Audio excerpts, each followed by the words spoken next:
अस्सलाम वालेकुम। उम्मीद है आप सब खैरियत से होंगे। अच्छा जी, हमारी एक सीरीज चल रही थी बैंक फाइनेंसिंग के हवाले से। तो आज का टॉपिक काफ़ी अहम है। आज हम बात करेंगे ऑटो फाइनेंस के हवाले से कि ऑटो फाइनेंस जो है वो क्या होता है। ऑटो फाइनेंस ये होता है कि एक बंदा जिसके पास एक गाड़ी 100% कैश में खरीदने का सरमाया ना हो, बट उसके पास एक 20% 30% की अमाउंट अवेलेबल हो, और वो बैंक के पास जाता है और कहता है कि यार मुझे गाड़ी चाहिए, ये गाड़ी मैंने पसंद की हुई है और ये गाड़ी मुझे आप दिला दें। 20% या 30% मेरे पास अमाउंट है, बाकी रिमेनिंग आप दे दें। बैंक क्या करता है, बैंक कहता है ठीक है, आए मोस्ट वेलकम। बैंक उनके डॉक्यूमेंटेशन करता है। डॉक्यूमेंटेशन में बैंक क्या करता है, बैंक पहले ये जांचता है कि ये गाड़ी लेने के लिए ये एलिजिबल है भी या नहीं, जितनी फाइनेंसिंग ये मांग रहे हैं उतनी फाइनेंसिंग पे ऑफ करने के लिए एलिजिबल है या नहीं। अच्छा जी, उसके बाद बैंक ये देखता है कि इनका कोई डीवीआर तो नहीं है, हाई है। डीवीआर मतलब डेट बर्डन रेशो, मतलब इन्होंने कोई क्रेडिट कार्ड नहीं लिया हुआ है या कोई इनका दीगर फाइनेंसिंग तो नहीं कहीं से ली हुई है। बैंक ये भी देखता है। फिर बैंक ये भी देखता है कि कौन सी कंपनी में काम कर रहे हैं, इस कंपनी की मियाद कितनी है, ये कंपनी कितनी पुरानी है। इस इस पे बैंक अपना रिस्क एनालाइज कर रहा होता है कि कल को ये कंपनी बंद हो गई, इसकी जॉब चली गई, तो ये कहाँ से पे ऑफ करेगा। तो बैंक ये सारी चीज़ों को मद्देनजर रखती है और फिर बैंक केस प्रोसेस में डालती है। अच्छा, अभी हम बात कर रहे हैं इंडिविजुअल्स की, ठीक है। उसके बाद स्टेट बैंक का एक बेंच मार्क सेट है कि 3 मिलियन से ऊपर की फाइनेंसिंग नहीं कर सकते हम। इसके अलावा स्टेट बैंक का एक और बेंच मार्क है कि हम जापानीज गाड़ियों पे भी हम फाइनेंसिंग नहीं कर सकते, हम सिर्फ लोकल प्रोडक्शन पे ही फाइनेंसिंग कर सकते हैं। अच्छा जी, ठीक। तो फिर अब इसके हिसाब से ये सारी कैलकुलेशन और करने के बाद फिर बैंक इस नतीजे पे पहुंचती है, आया हम इसको फाइनेंसिंग दे सकते हैं या नहीं दे सकते।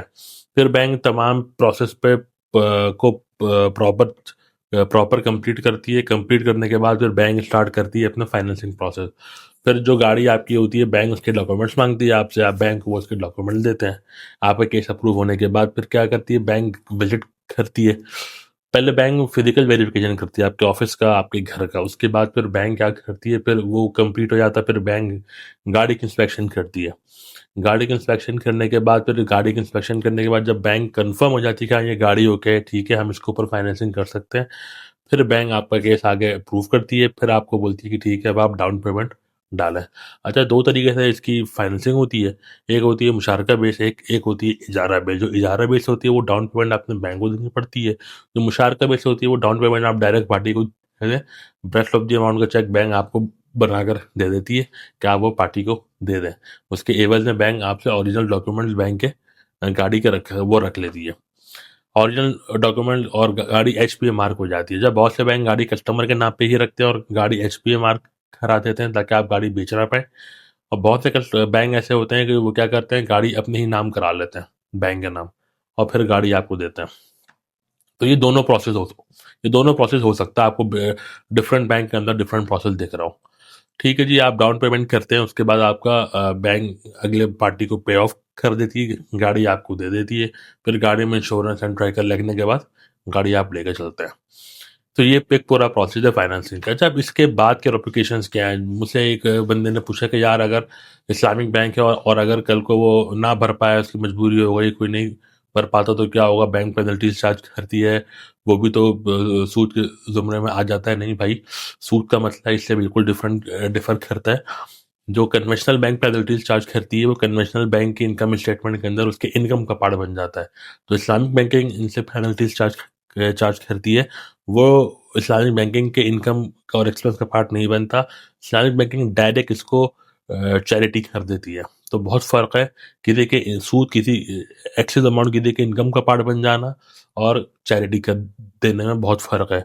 वो बात एक ही नहीं हो जाती। वो डिपेंड ये करता है कि उन पैसों को आप ट्रीट कैसे कर रहे हैं, नंबर एक।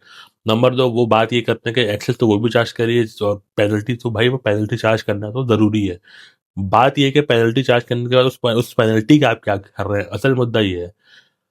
पेनल्टी चार्ज करना इसलिए ज़रूरी है, वरना तो फिर लोग स्ट्रीम लाइन नहीं आ पाएंगे। लोग क्या होगा, लोग यहाँ वहाँ लोग अपने हिसाब से अपने इंस्टॉलमेंट पे कर रहे होंगे, कोई टाइम फ्रेम नहीं होगा, मतलब स्टेबिलिटी नहीं आएगी आपके इस पे आपके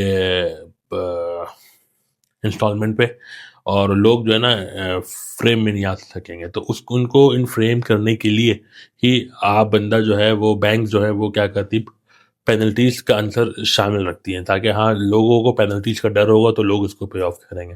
अच्छा, कन्वेंशनल बैंकिंग में क्या होता है, आप गाड़ी चला रहे हैं, रास्ते में गाड़ी कोई एक्सीडेंट हो गया, आपका मेजर गाड़ी टूट गई, ये हो गया, कुछ भी हो गई, गाड़ी टोटल डिस्ट्रॉय हो गई। कन्वेंशनल बैंक के अंदर ये होता है कि भाई ठीक है, आपने आपने आपको अपनी अमाउंट का आपको इंस्टॉलमेंट आपको पे ऑफ करते रहना, चाहे गाड़ी हो ना हो, उनका कोई कंसर्न नहीं है।